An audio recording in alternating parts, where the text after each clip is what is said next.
You're listening to Black Like Me with Dr. Alex G., a podcast that invites you to experience the world through the perspective of one black man, one conversation, one story, or even one rant at a time.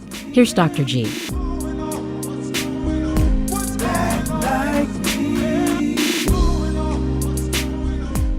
Hey. Welcome back to another episode of Black Like Me with Dr. Alex G. I know I don't sound like myself. I'm getting over a head cold, but it really is me. I'm glad that you're listening in, and I appreciate all the support. Hey, I just want to say that I'm just really excited about the episode that we're putting up today, this interview. I have a very interesting community activist and leader who's in the studio today. His name is Maurice Cheeks. He's a software company executive. He's a husband. He's a dad of a young son and a daughter. He's an educator, community activist. He's also one of the aldermen, serves as one of the alders for our City Common Council. It just does a lot of things around the community. We're going to get to know a little bit more about him on our episode today. So you are in store for a great episode, and I'm really glad that you're part of the Black Like Me listening community. So Maurice, welcome to the show today. I'm glad you're here. Thank you, Alex. I appreciate that very much. Sure. It's awesome to be here. Well, that's great, man. Listen, before we get into the interviews, I do something each week that's called Black Icebreakers. Yeah. And it just helps to help people relax and have some fun talking about things that we have in common. So I got a couple of questions that I want to throw out at you, and just so we can have some fun around them. All right, let's do it. Growing up, did you wear a do-rag? Yes, of course. Yeah. Did you sleep in it? Yeah, I slept in it, but you have to take it off early in the morning so that you don't go to school with the crease in your forehead. With the crease where you had the knot. So once you get good at it, you can tie it backwards and forwards. See, that's okay. That's when you're fancy. You can tie it. You can tie it backwards. Eli, you ever wear a do-rag growing up? No, definitely did not. You know what a do-rag is? I do know what it is, but you didn't eat it? Rural Iowa, there's not a lot of do-rags. But that's funny when you talked about that crease in your forehead, because you're right. If you oversleep or something and that thing is there, then it makes your waves not look that natural. Hey, growing up, were you a grits or a cream of wheat kid? Oh, grits with cheese. I prefer it with cheese. With cheese? Yeah. So that means sugar is out of the question. Yeah, just sugar. Okay, salt, pepper, or just the cheese?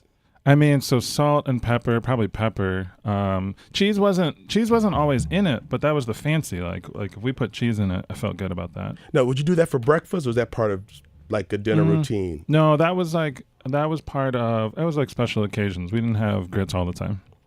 Because I know my wife's from Alabama, and so she loves having the cheese in it. Also, I'm a butter and sugar guy. No, that's great. Are you a swimmer? Can you swim? I can swim. I can swim. I'll be all right. You got to convince me now. I'll be all right. I can swim. Yeah, I can. I'll be all right. You'll be all right. You can get back to the side of the pool? Yeah, I can get to both sides. You know what? Growing up, we moved to a house that had a pool in the backyard. So I lived in the suburbs of Chicago, and we had this little 5-foot pool. And I was always tall, and so I could always stand up in it. And so I felt like that was a disadvantage because I never had to try that hard. Right. But yeah, that's just the way it was. Okay, so all right, I got you. Has your assistant have you ever been mistaken for your assistant, or your assistant ever been mistaken for you going into?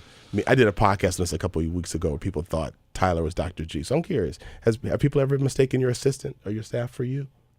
I mean, certainly I've been in situations where, I'm the person who's, taking clients out to dinner or something like that, and they don't get ready to bring me the bill type of thing, right? Like, that type of stuff definitely. They give it to your guests. Yeah, they get ready to give it to the guest or something like that. That's a subtle thing that I try to explain to my white colleagues, because I don't think they always catch it. But again, Tyler's my producer, and so we plan the shows out, but there are times we'll go out for meetings. He's clearly half my age, right? And there are times where they'll bring him, the bill, like I'm not the guy paying, or like I'm being interviewed for a job or something like that. But you can't say it because you don't know why they do it.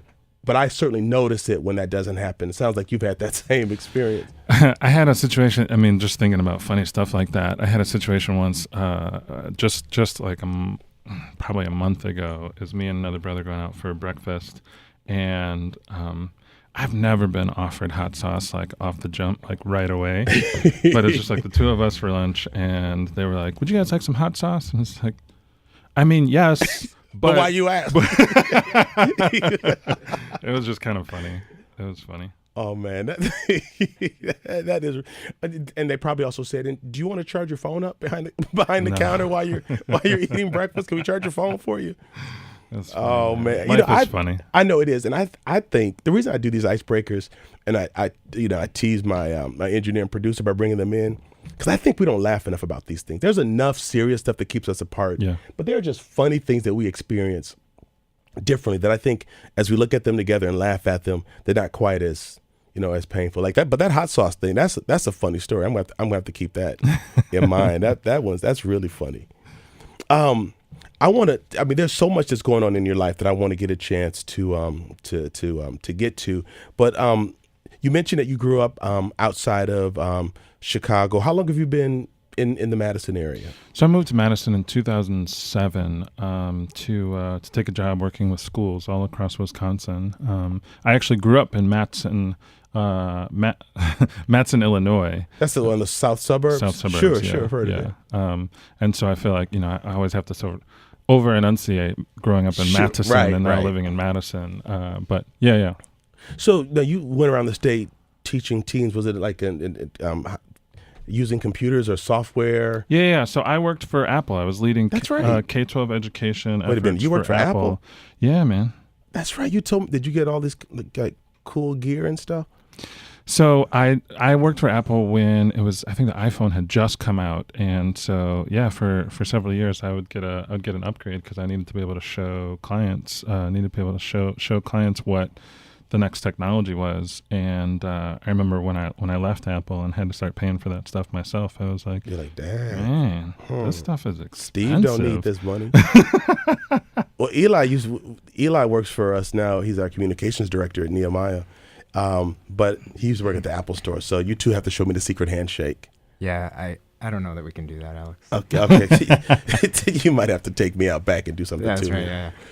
So how many years did you do that? So I did that. So I did that for about 3 years, working with schools all across Wisconsin and the UP actually.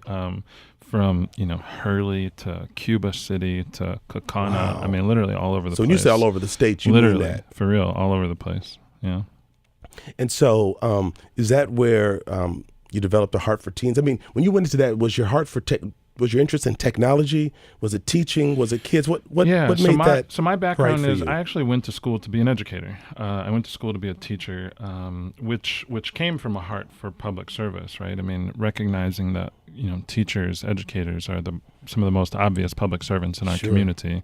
Knowing that I wanted to make a difference, that's what made sense to me. And it was while I was in school, going to school to be a high school computer business teacher, I actually had an opportunity to work for Apple. I pursued this sort of campus marketing job, and so I worked for Apple for a couple of years during undergrad, and then That's a good connection. It was a really good connection. I mean, and this is one of those things that I try to tell young people is like, college is an important opportunity, not only academically, but it's a really important time to be able to try to pursue connections, definitely, right? Definitely. Because you can really change the trajectory of your life, right? I mean, I had the doors that got opened to me because some of the work that I did and some of the hard aggressive networking that I did when I was in college really changed the trajectory of my life, honestly. But in any case, so it was that heart for education which sort of translated. So instead of ended up being a high school computer teacher, I ended up working for a computer company working with schools, right? And so it was it's a little bit of a circuitous route, but I ended up switching my degree in the end, got a business degree, and that's what I pursued. Okay, that's great. Are there teachers in your family? There aren't. My mother was sort of a PTO mom and was really involved in the schools growing up, and my dad worked a lot, but found a way to coach basketball for me and my class, and so he was really involved in our life in that way. But no, there weren't any. I mean, not directly, not any educators in my family. Yeah, I'm always intrigued when people decide to go into education and they don't come from a family of educators. I always think that's real, that's interesting. And so you talked about developing a heart for community service early on. When and how did that transition into thoughts about politics? Because you're currently serving your third term as a council member. Yeah, and running for mayor of Madison. And running for mayor, definitely. We're gonna definitely get into that in some great detail. But I certainly understand how community service and how that comes and politics, how they can converge. But how did that happen? How did it happen for you? So there's a few different, I think, moments in time where my worldview got expanded. Right. So growing up in the oldest of three boys in a union household, my dad works construction, still does to this day. He's a Teamster, drives a truck for Ozinga. He was really adamant that I was going to go to college and that all of us were going to go to college. And as the oldest, he set a high bar so that I would be able to set an example for my younger brothers, right? And one of the ways that he instilled the work ethic and the discipline that he felt was necessary, and he proved to be right, was through basketball. So growing up, we would wake up early before school, 6 a.m. or something like that, and go to the gym. Wow! And it was through that I learned the importance of hard work. But one day he woke me up really early, probably midnight, and I was like, "What are we doing?" And he said, "We're going to the job site. I want you to see something." They were on strike. They were on strike for a raise, and it was over the course of a long night and a bunch of conversation that he sort of expanded that message of hard work for me to say, it's more than just getting ahead for yourself. It's in order to get anything meaningful done, we have to be able to come together as a people to advance an important cause, right? And so I feel like that planted an important seed for me. That's a major lesson. Yeah, I mean, dads are good at teaching, important lessons like that, and ones that I didn't even think back on that lesson for years and years. In fact, when it came back up. So I ended up going to college and graduated from college, obviously first in my family to do that, and really proud of that. While I was in school, I had a professor come up to me one day and say, "Hey, are you going to come hear our senator speak today?" And this is like 2005 or 6, and I'm at Eastern Illinois University, and I'm just a regular dude. Sure. I had to sort of embarrassedly say, "No, who's our senator?" Who's our senator? Yeah, who's our senator? And he said, "Well, his name is Barack Obama, and some people think he might be the first black president." And I don't know, I don't know about you. I don't know what it was like for you the first time you heard, people starting to talk about we might have, a black president coming up soon. But I laughed in this man's face. I mean, I was what? Like, I think I did too. It's like. Anyway, I was intrigued enough that I went, and so that day, watching this man stand in front of a room of maybe 200 people talking about some of the most important issues facing my generation, talking about the student debt crisis and talking about the effects of a changing climate and talking about the wars that we were in, and he kept bringing it back to this idea of community, and essentially bringing it back to this idea that in order to advance any meaningful cause, in order to really affect change in our world, we have to be willing to work together. And I made this connection. I said, I think that's what my dad was talking about. I think this is the same message. I think this is the same values that are driving me to want to be an educator, to be able to be of service. Somehow it's the same thing that's driving this man into public service. And I had never been in a room with a politician before at all, right? Never met a politician. Sure. And certainly had never seen a politician that looked like me. And so that day, Barack Obama expanded for me, I feel like what what it meant to be an American, and frankly, what I could imagine civic contribution to look like. Right. I mean, what a great example. Yeah. Yeah. Were there other students there? Or was it mainly faculty? No, it was like 200, maybe 300 people. It was mostly students. Okay. I mean, this is central Illinois. So it was a student. I mean, he was there It to was a speak to the student event. student Yeah, about it. he was there to speak to the students. He was, our senator. He was doing a little tour, talking on campuses. It's funny because this is before Secret Service or anything like that. And so I came up to him afterwards and shook you met him? Yeah, I met him. I came up to him afterwards and shook his hand and just thanked him for coming. And I had this little Nokia flip phone thing that had a camera in it. And I thought there wasn't even a word for selfies, right? Sure. But like, I had thought maybe I could get one of these with him. That'd be cool.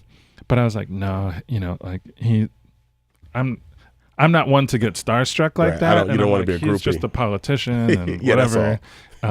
And I kind of wish I had that picture now. Oh but man, I know. I didn't take it. Have you met him again since then? Yeah, twice. Both in like really large situations where I, just get a chance to shake his hand through a crowd type of thing. But, through some of the work that I've been doing, both here in the city and in partnership with some national organizations, I've had the chance to visit the White House a couple times and work with the Obama administration. But both times that I was there for those events, he was traveling and was out. So Sure. Yeah. So then we fast forward a little bit. Who nudges you to run for Common Council? And was that your first political race, running for the city? Absolutely. Yep. So who was it? Was it family? Was it your wife, your dad, friends? So I was tutoring in the schools. Gosh, how does this story even start? So I was, let me take one step back. I was at an Urban League event, and Miss Malele came up to me. I had only been in Madison a handful of, this was probably 2010 or something like that. Miss Malele came up to me and said, "Who are you?" That sounds like her. Right. And I said, well, my name's Maurice Cheeks. She said, no, I mean, who are you? And she said, I know all the black men that wear suits in this city, and I don't know you. And I was, dressed in a suit. We were some Urban League gala or something like that. And I said, well, I don't really know how to answer your question, ma'am. She said, what are you doing? Are you tutoring in the schools? I said, no, ma'am, I'm not. She said, well, don't let me catch you at one of these things again until you're tutoring in the schools. That sounds just like her. And I was like, all right. She said, there's a paper right over there. Urban League does a thing with the United Way, Schools of Hope. You need to get involved. And so I took her advice. I started tutoring in the schools. And through that, I started to really get a window into what's really, really happening in our community, right? Our community is rapidly growing and rapidly diversifying in a way that you wouldn't know if you're just operating in the business community, which is what I do in my day job. I remember it was at a lunch with Judge Higginbotham, probably a year or so later, that I was, getting to know him a little bit, and he took me aside and said, you need to think about how you can contribute more in the community, and introduced me to some folks, Janet Perino, who was Mayor Dave's chief of staff, and just started planting the seed for how I could maybe be of greater service. And so while I was tutoring, I joined a city committee and really started getting more involved. Eventually, at the age of 28. At the time, there were no young people on the city council. I remember. There were no, but for the student district, I should say. Sure. And there were no African Americans on the city council. And at the age of 28, I got the wild idea that, maybe I could be of service. Maybe I can contribute, because I don't think that my voice and the voice of the next generation is really represented at this table. And I was extremely grateful to have the support of, several folks in the community, including, leaders in the neighborhood in which I was, in the district that I was running.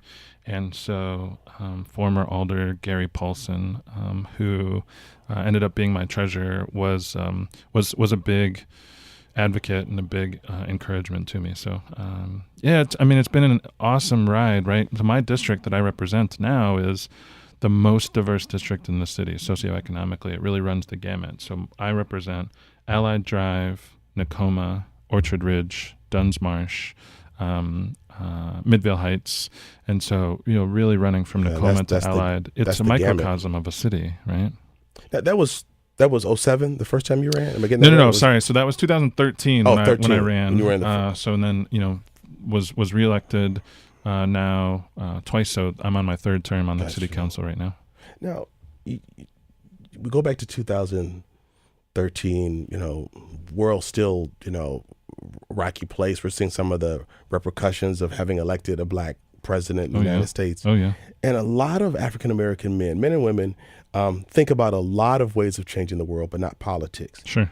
What did you have to do to fight through some of the negative implications about politics, the dirty politics,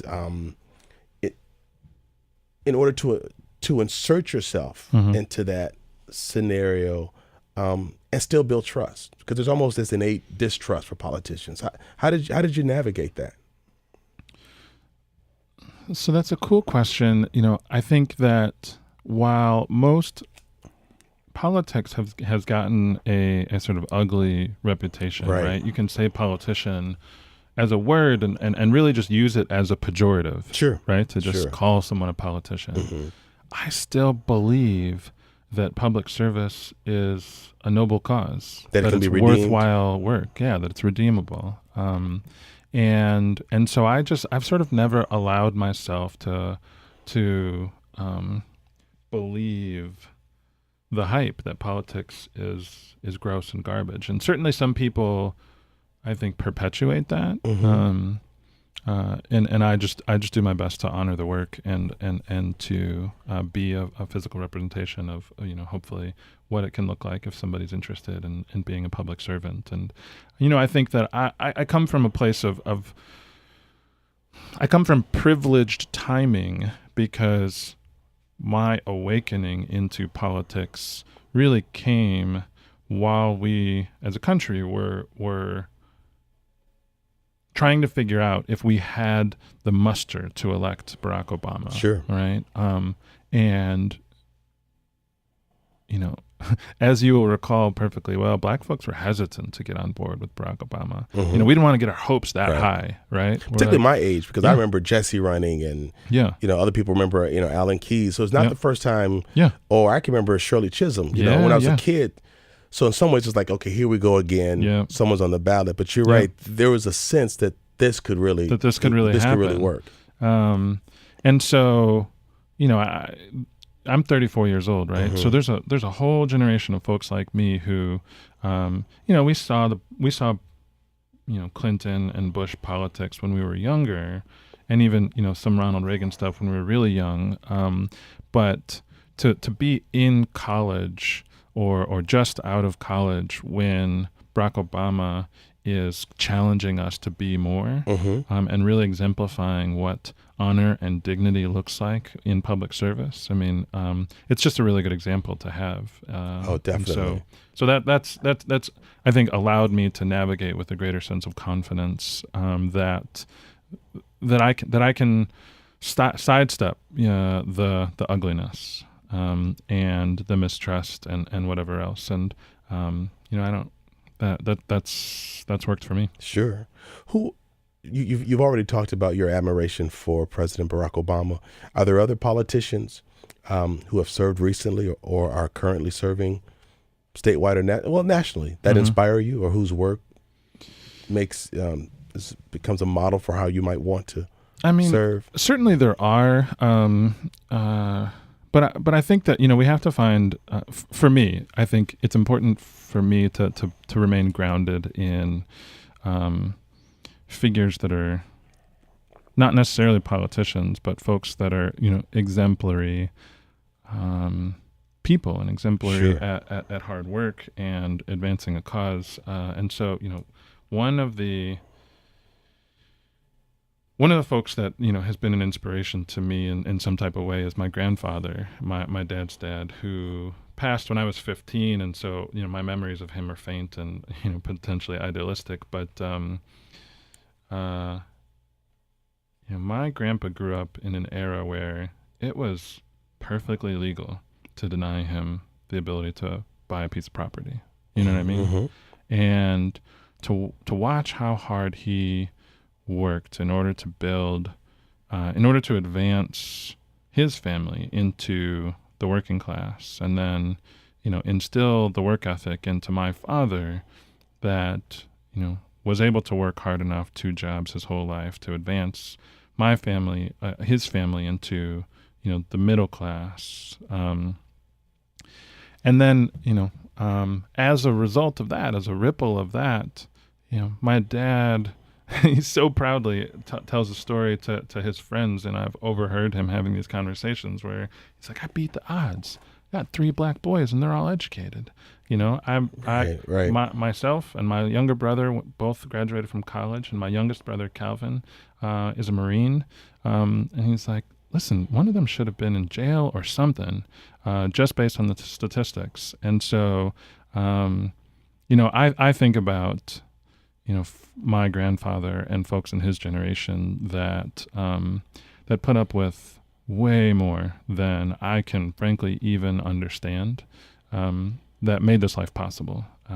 So that's a source of inspiration, probably more, or just as much so as any politician. Where'd your grandfather grow up?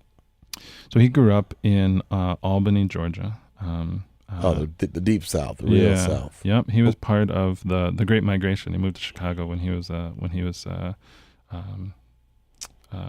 looking for work. Sure. My family came up from Kosciuszko, Mississippi, Tyler County, on the Northern Migration. Yeah. What was your grandfather's name? Willie. Yep. Now you mentioned the coat you wore. I was talking about it on the way in. Nice wool trench jacket. I guess I can't steal it now because it's got sentimental value. But that was your grandfather's coat, because that looks new. Yeah, it does look new. So my grandfather, black folks of a certain era, having been able to dress sharp, having your Sunday best was really, really important. They called them Sunday go to meeting clothes. There you go. And when he passed, there were a handful of pieces that got passed down to that the family kept, and I actually didn't even know that this jacket existed until my father gave it to me a little after college. And it means a lot to me to be able to sort of to wear this coat and sort of carry his legacy and his spirit into the rooms that I enter. Oftentimes the only African American in a room, making major decisions for our city, for the next generation. Right, for everyone, not just for one community, but for everyone. Yeah, to be entrusted, elected and entrusted to have the judgment and wisdom to help advance our community.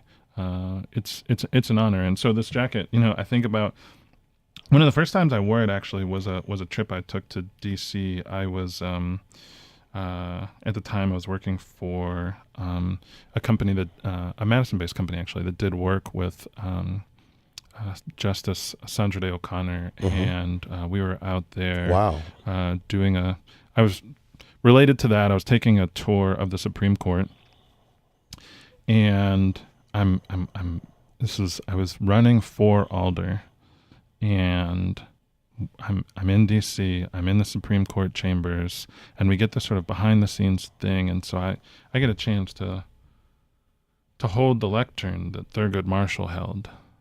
Wow. Brown versus Board of Education, and I'm wearing this coat, and I'm thinking about this upcoming election that was coming up as I was running for alder, and I'm just thinking about all the history of this building, how much this nation has changed because of folks that gave everything. Right. Fought harder than ever they had ever imagined they'd have to fight for anything. I'm wearing this coat thinking about how much my grandfathers contributed, and I'm thinking about this little moment in time that I'm in a nation that we have elected a black man president, and I'm running for city council in a district that certainly isn't by any stretch of the imagination majority black, right? Right. I'm I'm thinking about how far our country has come, and it's being able to take, talking about the coat, being able to take that coat into spaces like that and honor the legacy of my family is really exciting. Man, that's really good. That's exciting. One of the things that's sad about the coat is that we've made great strides as a country, but things are so much more covert than they were in your grandfather's day. I mean, things were just so open. And so we have to still fight for the residual effects of that history as well. And you and I both know that as Black men, that we have to be able to speak to a broad audience while still carrying the concerns of people of color, African Americans, particularly in a community like Madison, making sure that we're carrying those concerns forward. And that's not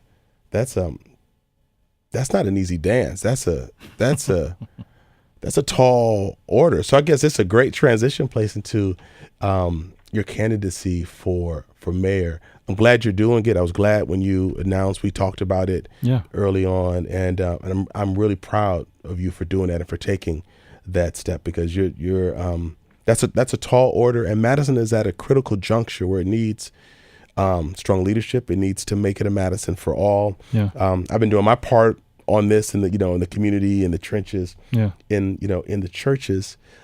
But talk to me a little bit about when you decided, I think I want to take the helm. I think I want to step up into citywide leadership. I think I want to be mayor. And then I'll get into some of the specific questions. But do you remember when it became clear to you that you're really going to run and do this? So there's several moments that I think about where this consideration significantly advanced for me. I think,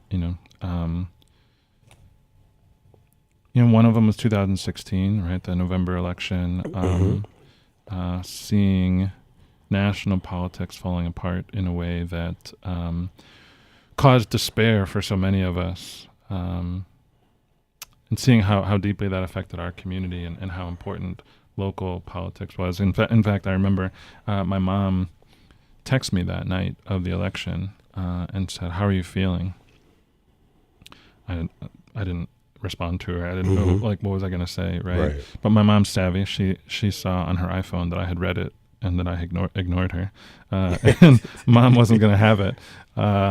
She texted me again a little while later. She said, "Don't give up." Or I think she said, "Don't lose hope. America needs local leadership more now than ever." And I think that really, planted an important seed for me. And then recognizing the crucible that we're in as a community, as we're trying to figure out, with all of the growth and prosperity that we have as a city, right? This is an awesome city. It is. I mean, it is. In so many ways, it's one of the best cities to live in. And yet we also know that's typically not true for folks that look like us. Right.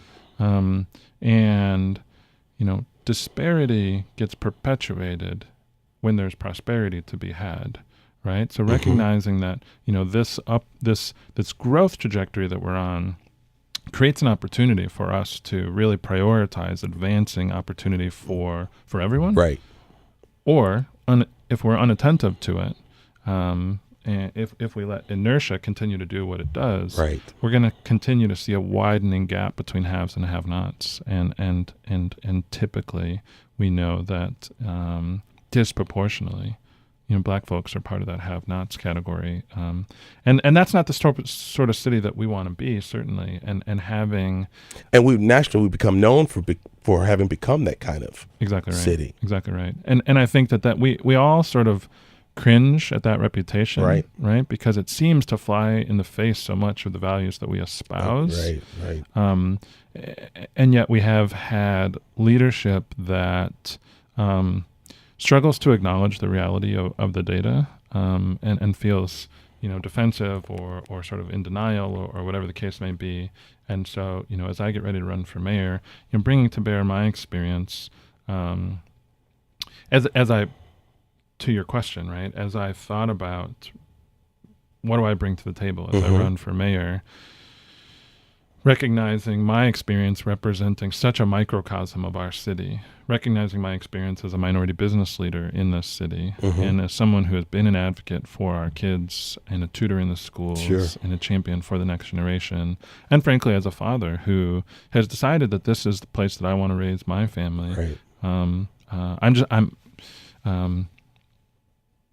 In this moment in time, I recognize how important it is to be able to draw on all of those things, to be able to bring together the public sector and the private sector and the education community and, communities of color and the white communities to be able to move forward, right? And to be able to do what my father taught me, what Barack Obama, was saying, to work together to advance a meaningful cause. And so, I don't think that, I think our community is ready for it. I think we're ready for leadership that is going to be able to speak authentically about these issues. Do you feel that Madison's been waiting to hear a voice like yours? Oh, I mean, there's in that plenty role, in that position. Yeah, I mean, there's plenty of folks that represent that have contributed, their voice in extremely significant ways. You're obviously one of them. Thank you. To this or similar issues. I think we have been, though, waiting for a mayor to have a sense of urgency about advancing our community, right? I mean, our city definitely. Our city can rest on our laurels, and I think, the city, as we've already described, the city's a great place, and for many people, it'll continue to be a good place for some amount of time, even just by sheer inertia. Right? I think the problem that that allows and introduces is we're already seeing in a society that's changing. We're seeing more folks, more young people feel left behind. And they're very vocal about it. And they're becoming extremely vocal about it in ways that are I think, present a threat to our community's sense of self and our sense of safety and our sense of our sense of well-being. It's going to be critical for our community to have someone in the mayor's seat that is speaking to not only the greatness of our city, but the underlying opportunity that exists if we can truly create opportunity for the next generation, for a rapidly diversifying community. And that's sort of the work that I've been doing, in addition to my work on the council and my work as a business leader. So much of the work that I've been trying to advance has to do with advancing young people, whether that's, like I said, tutoring in the schools or serving on the board of the Foundation for Madison Public Schools, or advancing causes like the child savings accounts that we're going to introduce when I'm mayor. My vision is that we're going to advance what it looks like and what it feels like to be a kid growing up in this city for everybody, right? But that's going to have an outsized impact on kids of color, to raise the bar for what we truly expect for all of our kids. Right. In this country, and in the state and in this city, we have become accustomed to the idea that some kids are just going to do so much better than other kids. And some kids are just going to do so much worse. And we've normalized that around the color of people's skin and the neighborhood that you grew up in. And there's a lot of research that shows that, the family that you're born into is predeterminant for your success. I just think Madison has the spirit and the will to reject that, to really be exemplary as a city where all of our kids can be successful.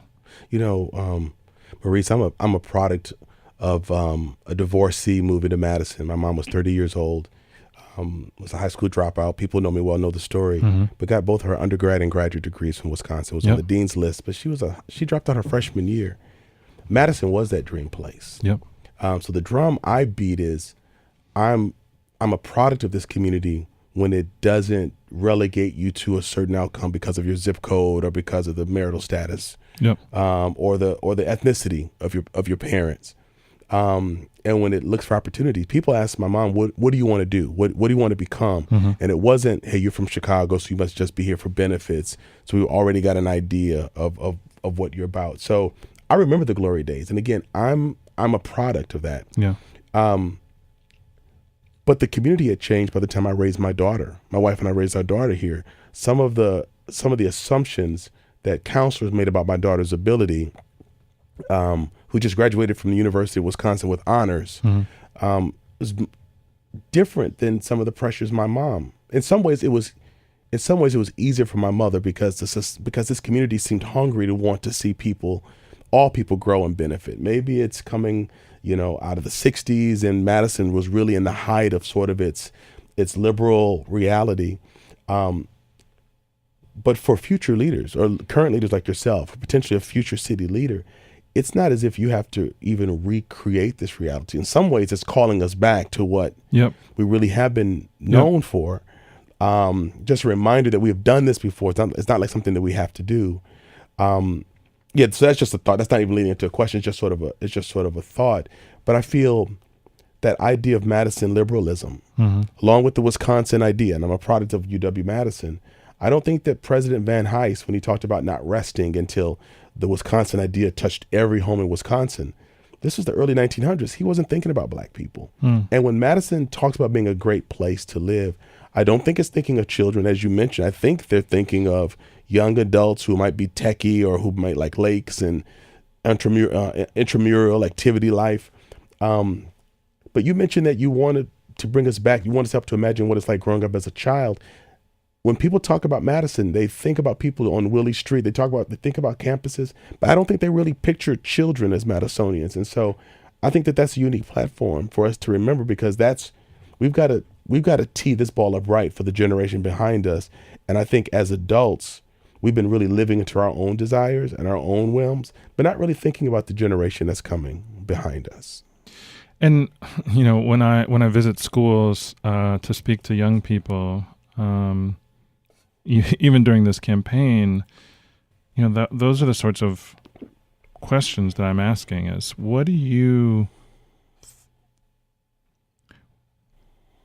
those are the sorts of questions that I'm asking, how do you experience this city? What are your hopes? What are your fears? And the brilliant thing about kids is they're always going to be honest with you, right? They're going to be straight up. And it's awesome hearing from kids that, want to go to college and have, big aspirations for their life.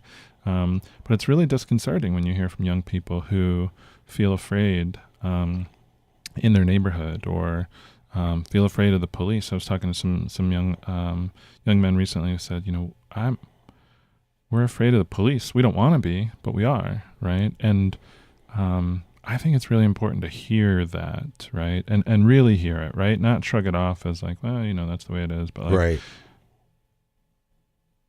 Hear and hopefully respond. Hear and hopefully respond.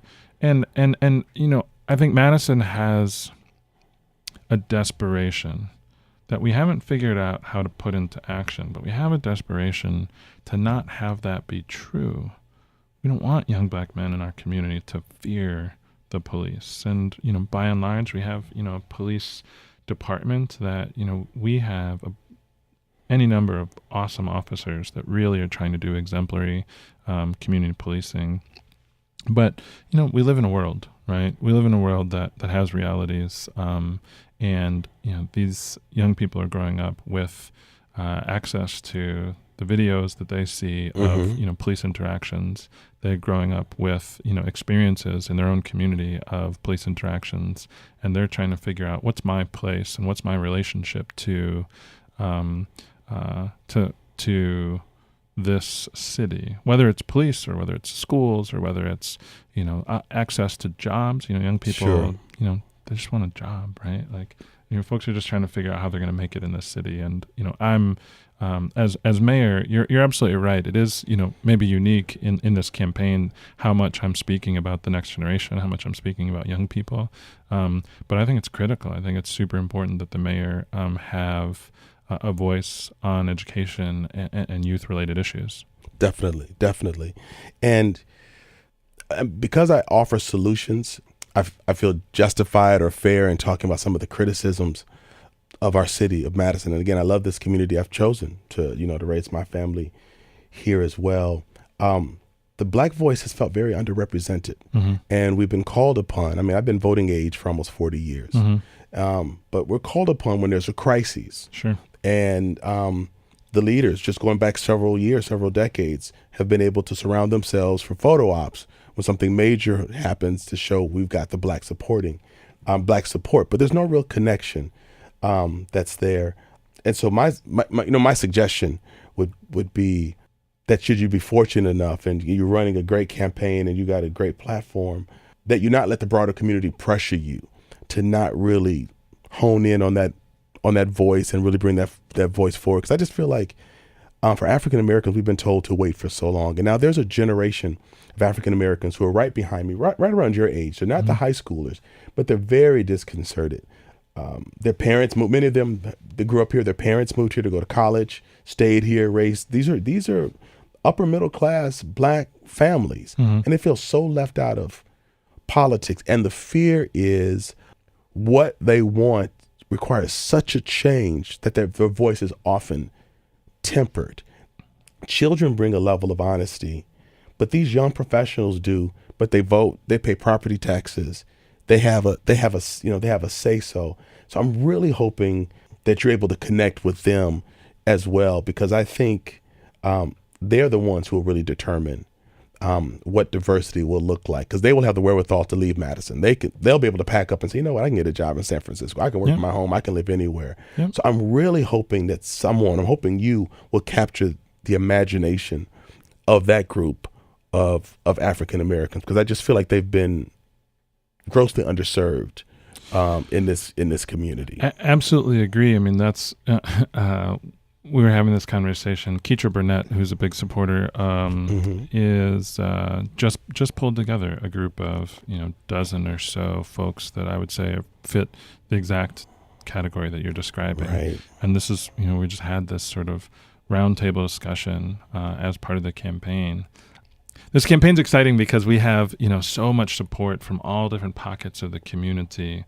And that's exciting to see. And as I'm doing these sort of meet and greet events and listening sessions and fundraisers and all these types of things, I always leave a ton of time for Q&A, and we reflect on the feedback. You're absolutely right. There are any number of communities that are feeling left out of political conversations. Sure. and economic and educational. Yep.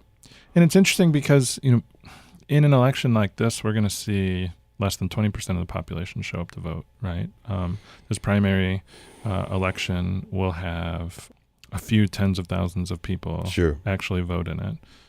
My message to supporters has been, make sure that you're spreading the word about this, right? Like, we have... that part's on us. The community has to do that part. The community has to step up. If we want change, that doesn't happen by accident. I remember I had a teacher growing up that used to talk about how the future isn't a thing that happens to us. It's a thing that we build. It's a thing that we have to actively participate in shaping our future. For those of us who have felt disaffected or disengaged from civic life or felt like our voice isn't heard, we need to step up and figure out how to be a part of it. I mean, it's a switch that got flipped for me when I was 28, and it's been a learning experience throughout, and really an honor to be able to represent our city as we navigate change. And so as I run for mayor of Madison, that's what I'm continuing to build towards, is to expand what it looks like and what it feels like to be a Madisonian. I think our Madison is, in this moment in time, absolutely ready to move forward with the determination that we can all be successful here. That no matter where you come from or what brought you here, whether it was for college or for job or to escape an unfortunate situation for some other place, or whether you're born here, the Madison can and frankly should be the type of city where you can come and feel welcome and feel safe. That this would be an inclusive, innovative city. And you can prosper. And prosper, You can prosper here. One benefit, I'm enjoying this conversation. I have to keep looking at my watch just to wrap up. One of the things I want to say as we begin to wind down is you really have the benefit of being in a city that's had its own racial realities, disparity realities, put up as a mirror in front of its face. Yes, sir. So politicians don't necessarily need to convince people that we have these issues, or try to find the statistics. I mean, we can tell that the nation is really in a bad place. So it positions, in my opinion, future politicians to come out with strong solutions. And I think that's different than times past. I think we sort of had our head in the sand when the Race to Equity report came out, Justified Anger came out in 2013. People are thinking, nah, we don't really have those issues. We're Madison. Right. I think we're pretty convinced that things are not where they should be. Yep. We might have questions about how we got here, but we're certain that we're not in an ideal state, which means that we're begging for leadership that brings solutions. And what I really appreciate about you is your collaborative spirit, how you're wanting to listen, you're wanting to learn, and that ability to relate to others and bring them in is really, really important. And so I sort of feel like one of these elder statesmen now. I can just sort of talk frankly with folks. I do premarital counseling because I'm a pastor, of course, and I tell people, if you put as much effort into your marriage as you do your ceremony, you're going to be fine. If you remember why you fell in love, you're going to be fine. Yeah. And so, I just want to encourage you in this, in this journey. I want to see you go as far as you can go. And I think that if you continue listening to people and responding to good ideas that resonate with your heart and make sense, you can do really, really well. But I think so many of us are used to people asking questions and having listening sessions, and they're not really connecting anymore. People just sort of run with an agenda. And so, man, if you just keep up the strategy of listening to folks and being dialed in and knowing the heartbeat and the pulse of the community and helping to bring that to light and keeping that in mind as you're helping to create a better, stronger Madison for all, that's just going to serve you really, really well. I guess one thing I just ask in closing is reminding people of why local elections are so important, because we get geared up for big national elections. Everybody's getting ready for 2020. What would you say to folks who are just sitting in, and a lot of local people listen, who think primaries aren't really that important? What would you say to motivate people to get involved in local elections? So for as much as it matters who our president is and who our governor is and these higher offices, solutions that affect us at the local level, the experience of community is so often shaped by the decisions that are made at local levels, right? I mean, this is your county board, this is your mayor and your city council, this is your school board, right? I mean, as we try to advance our community, as mayor, I'm going to be working to make sure that we're doubling our affordable housing fund so that we're making housing more affordable for folks, including working families, that we're, introducing programs like, child savings accounts so that we're lifting up every child in our city.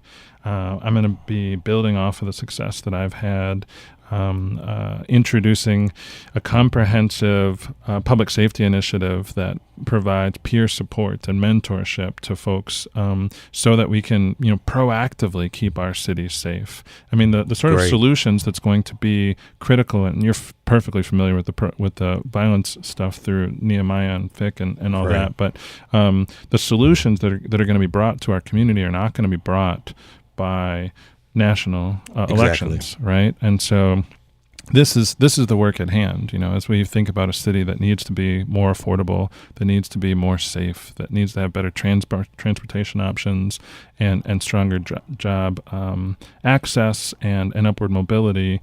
This is the work of the mayor. It's not the work of your president. That's right. That's a great point to end on. So listen, my guest today has been Maurice Cheeks. As I mentioned earlier, is a software executive, former teacher, dad of two, a husband. He served as an alder in our city for 3 terms. He's on the ballot for mayor. He wants to be our next mayor. February 19th. February 19th. That's the primary election. And then when's the general election is on April 2nd. But as you hear this, you need to know about February 19th. This this primary is going to determine the direction of our city. Definitely. And so, I want to invite folks to come to mocheeks.com and learn more and figure out how to get involved. And we're going to have a link to your website on the podcast. So as people are listening to it, they'll be able to click and go right to the site to find out Awesome. more about you. Maurice, I really appreciate you being here, man. I know you're busy with family and on your campaign, but I'm glad that people get a chance to just hear more of your story, to know how and where you grew up, who motivated you. And I think all of that's really, really important for understanding our candidates. And I just know in the past we've had folks who are candidates. Our listeners have responded and said, hey, I didn't know this about this individual. I'm going to support them. So thank you for coming on and being part of the show. But also thank you for your vision for the city and for your willingness to serve. I'm proud to know you. I'm proud of the things that you're doing, and just keep up the good work. Thank you, Doctor. I appreciate you. Thank you for listening to today's podcast. You can find out more about Dr. Alex G's amazing work at www.alexg.com. Black Like Me is sponsored by the generosity of the Human Family Unity Foundation.